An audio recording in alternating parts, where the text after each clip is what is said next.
नमस्कार। प्रवास साक्षी news network और आप सभी का स्वागत है।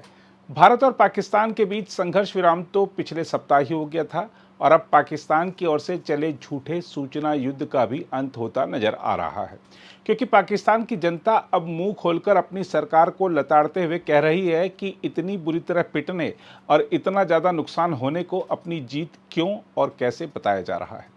हम आपको बता दें कि पाकिस्तान के प्रधानमंत्री शहबाज शरीफ ने सैन्य संघर्ष में अपनी जीत की घोषणा की है, लेकिन भारत की ओर से पाकिस्तान की पिटाई के सबूतों पर जिस तरह अंतर्राष्ट्रीय रक्षा विशेषज्ञ और विदेशी मीडिया ने अपनी मुहर लगाई है, उसको देखते हुए पाकिस्तान की जनता ने शहबाज शरीफ सरकार और अपने सेनाध्यक्ष मौलाना असीम मुनीर को घेर लिया है और सारा हिसाब मांगा जा रहा है। इस समय पाकिस्तान का मीडिया और जनता लगातार अपनी सरकार से सबूत मांग रहे हैं और खुद ही सारी पोल खोल रहे हैं। हमारे पास कोई विजुअल एविडेंस नहीं। इस पूरी प्रेस कॉन्फ्रेंस में एक तस्वीर नहीं दिखाई गई कि हमारा कोई फतह मिसाइल भारत के किसी जगह लगा हो। Not a single picture. मेरा यह सवाल है कि हमने बाबर जैसे एडवांस क्रूज मिसाइल क्यों इस्तेमाल नहीं किए। जो टमाहाक क्रूज मिसाइल जो अमेरिकन था, उसका एडवांस वर्जन है ये। हमने बकौल नवाज शरीफ उसको कॉपी किया था। जो कह रहा था ना लंदन की सड़क पे खड़े होकर कि टामा हाका को हमने या टॉम हाका को हमने कॉपी किया था, रिवर्स इंजीनियर करके, वो यही था। बाबर क्रूज मिसाइल हमने बनाया था, ठीक है। तो बाबर क्रूज मिसाइल एक एडवांस मिसाइल, हमने ये क्यों नहीं इस्तेमाल किया? कोई विजुअल हमारे पास कंफर्म। मैं ऑब्वियसली कोई एक्सपर्ट तो नहीं हूं ना जंग में, लेकिन कोई ऐसा हथियार होना चाहिए था जो हम इस्तेमाल करते, जो हमें विजुअल कंफर्मेशन तो देता कि हमने भारत की कौन सी जगह टारगेट की है। अब हमारे पास कोई सबूत नहीं है कि हमने भारत की कितनी जगह तबाह की। हाँ, एयरफोर्स का जो नुमाइंदा था उसने कहा कि मेरे पास और भी विजुअल्स हैं सैटेलाइट के, लेकिन दिखाना जरूरी नहीं है। वो भारत खुद मान रहा है कि हमारा नुकसान हुआ है।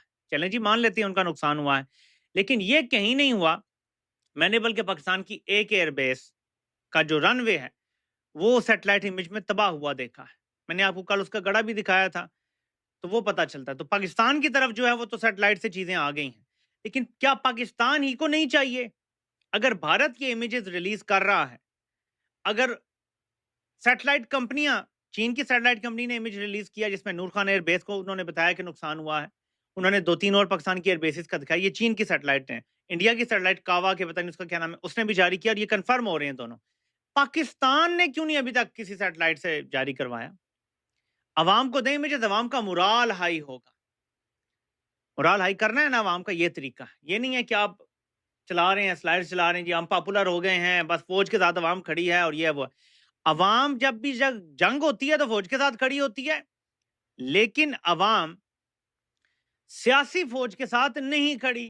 ये बात जो है इसमें जो भारत ने कहा कि हमने हमले किए, उसका उन्होंने पूरा एविडेंस पेश किया कि फलां फलां जगह पे हमले हुए, ये उसके इमेजेस हैं, ये उसके एविडेंस है, ये है। जो पाकिस्तान की तरफ से हमले किए गए, शायद जरा जल्दी में फैसला हुआ, शायद इसलिए इनके पास वो इमेजरी नहीं है। लेकिन मकबूजा कश्मीर का तो मैंने आपको पहले बताया था, कश्मीर एक डिस्प्यूटेड रीजन है, वहां पर ये टसल्स चलती रहती हैं और वहां पर एक दूसरे को निशाना बनाए जाते हैं। बेचारे दोनों तरफ पे कश्मीरी गरीब मारे जाते हैं। लेकिन मेनलैंड इंडिया में भी चंद जगहों पे हमले हुए। जो ये कहते हैं कि हमने बेसिस को हिट किया, वो कहते हैं नहीं जी, बेस पे नहीं, बेस के बाहर हिट किया या किसी खाली ग्राउंड पे हिट किया। जो लॉसेस उस तरफ से आते हैं, लाइफ लॉसेस जो आते हैं, वो सिविलियंस और मिलिट्री मिला के टोटल 5 आते हैं। अगर हम अपनी तरफ देखें पाकिस्तान के अंदर, तो दर्जनों लोग जो हैं वो इन हमलों में मारे गए। आप यकीन माने, मैं इसके अगले प्रोग्राम में आपको जो ओवरऑल जो पाकिस्तान में नुकसान हुए उसके ऊपर बात करूंगा, और मैं इन 4 दिनों में जो क़यामत गुजरी पाकिस्तान के ऊपर, उसके ऊपर अगले वीलॉग में आपको सारी तफसीलात शेयर करूंगा। लेकिन यह कि पाकिस्तान का बहुत ज़्यादा नुकसान हुआ।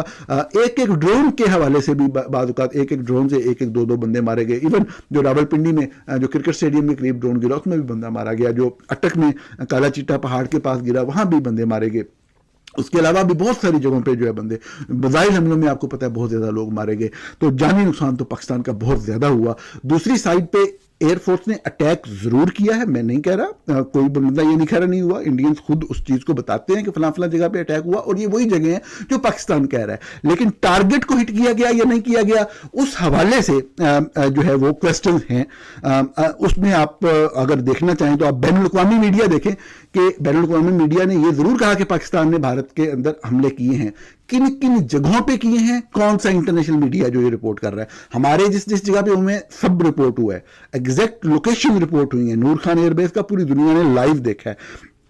इसी तरीके से जब आज की जो प्रेस कॉन्फ्रेंसेस को अगर हम देख लें तो इनके अंदर जो है वो बुनियादी तौर पे आज की प्रेस कॉन्फ्रेंसेस में जब इंडियन साइड से प्रेस कॉन्फ्रेंस की गई तो जो 11 मुख्तलिफ एयर बेसेस थी उनकी बकायदा तस्वीर दिखाई गई। भारत ने जो करना था वो किया है, उसने पाकिस्तान के अंदर आगे टारगेट किया है और उन्होंने कामयाब हमला किया। अब शहबाज शरीफ की ये आदत है कि ये जब भी नाकाम होते हैं ना, ये मुबारकबाद दे देते हैं। जाफर एक्सप्रेस का बदतरीन इंसिडेंट पाकिस्तान के अंदर होता है, इंटेलिजेंस की बदतरीन फेलियर होती है और यह आदमी बाद में ऑपरेशन के बाद मुबारकबाद दे रहा होता है। अंदाजा करें आप, इतनी जानी नुकसान हो जाता है, इतना पाकिस्तानियों का नुकसान होता है और ये उसके बाद मुबारकबाद दे रहा होता है। इनको आदत पता है कहां से पड़ी है? ये इलेक्शन हार गए थे 8 फरवरी 2024 को और इन्हें जाली फॉर्म 47 पे जिताकर 9 तारीख को मुबारकबाद दी गई थी। ये उस वक्त से हर शिकस्त के ऊपर, हर हार और हर नाकामी के ऊपर मुबारकबाद देता है, यानी हर चीज को फॉर्म 47 की तरह देखते हैं। लेकिन ये रियल वर्ल्ड है, यहां रियल लड़ाई हो रही है। कोई लीडर वाली बात नहीं की, कोई तदब्बर वाली बात नहीं की। और आपका डीजी ISPR क्या कह रहा है, वो टोटल डिफरेंट स्टेटमेंट है। वजीर आजम मुबारकबाद ने दे रहा है, आपका जो वजीर इत्तलात है वो मुबारकबाद ने दे रहा है। राणा सनाउल्लाह ने कहा जी हमारा बदला पूरा हो गया, अब हम लड़ने नहीं चाहते। ख्वाजा आसिफ ने सीज फायर की बात कर दी, जबकि आपके डीजी ISPR का स्टेटमेंट है कि मासूम शहरियों के नाहक खून के आखिरी कतरे तक का मुकम्मल हिसाब लिया जाएगा। उन्होंने कहा जी हम तो अभी हिसाब लेंगे, लड़ाई तो अभी जारी है, ये तो खत्म नहीं हुई। हम आपको यही बता दें कि अमेरिका के अंग्रेजी अखबार न्यूयॉर्क टाइम्स ने अपनी एक खबर में उपग्रहों से प्राप्त तस्वीरों के हवाले से कहा है कि ऐसा प्रतीत होता है कि 4 दिनों तक चले हालिया सैन्य संघर्ष के दौरान पाकिस्तानी सैन्य ठिकानों और हवाई अड्डों को निशाना बनाने में भारत को स्पष्ट बढ़त हासिल थी। खबर के अनुसार हमलों से पहले और बाद की उपग्रह से प्राप्त हाई रेजोल्यूशन की तस्वीरों में भारतीय हमलों से पाकिस्तान के सैन्य ठिकानों को स्पष्ट नुकसान दिखाई देता है। खबर में कहा गया है कि भारत और पाकिस्तान के बीच 4 दिनों तक चला सैन्य संघर्ष 2 परमाणु संपन्न देशों के बीच आधी सदी में सबसे व्यापक लड़ाई थी। चूंकि दोनों पक्षों ने एक दूसरे की हवाई सुरक्षा का परीक्षण करने और सैन्य ठिकानों पर हमला करने के लिए ड्रोन और मिसाइलों का इस्तेमाल किया, इसलिए उन्होंने गंभीर नुकसान पहुंचाने का भी दावा किया है। खबर में यह भी कहा गया है कि जिन स्थानों पर पाकिस्तान ने हमला करने का दावा किया है उसकी उपग्रह से प्राप्त तस्वीरें सीमित हैं और अभी तक पाकिस्तानी हमलों से हुए नुकसान को स्पष्ट रूप से नहीं दिखा पा रही हैं। पाकिस्तानी अधिकारियों के इस दावे पर कि उनकी सेना ने भारत के उधमपुर एयरबेस को नष्ट कर दिया है, न्यूयॉर्क टाइम्स की खबर में कहा गया है कि 12 मई की तस्वीर में नुकसान नहीं दिख रहा है। वहीं भारत की बात करें तो ऑपरेशन सिंदूर ने विश्व की 5वीं सबसे बड़ी अर्थव्यवस्था वाले देश की रक्षा शक्ति और तकनीकी ताकत में हुई जबरदस्त वृद्धि को प्रदर्शित किया, क्योंकि सेना ने सीमा पार किए बिना ही पाकिस्तान में आतंकवादी ठिकानों पर सटीक हमले किए और उन्हें नष्ट कर दिया। देखा जाए तो यह अभियान सैन्य अभियानों में तकनीकी आत्मनिर्भरता हासिल करने की दिशा में एक महत्वपूर्ण उपलब्धि है।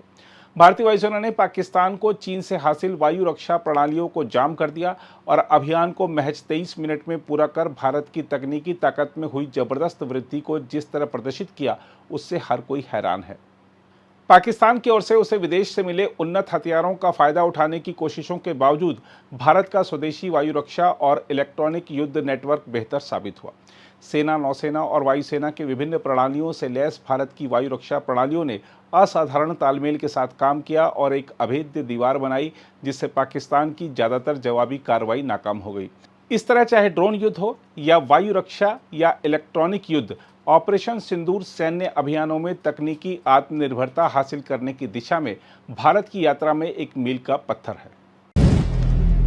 अगर आप भी लेना चाहते हैं देश दुनिया की तमाम जानकारी तो आज ही सब्सक्राइब करें हमारे चैनल को।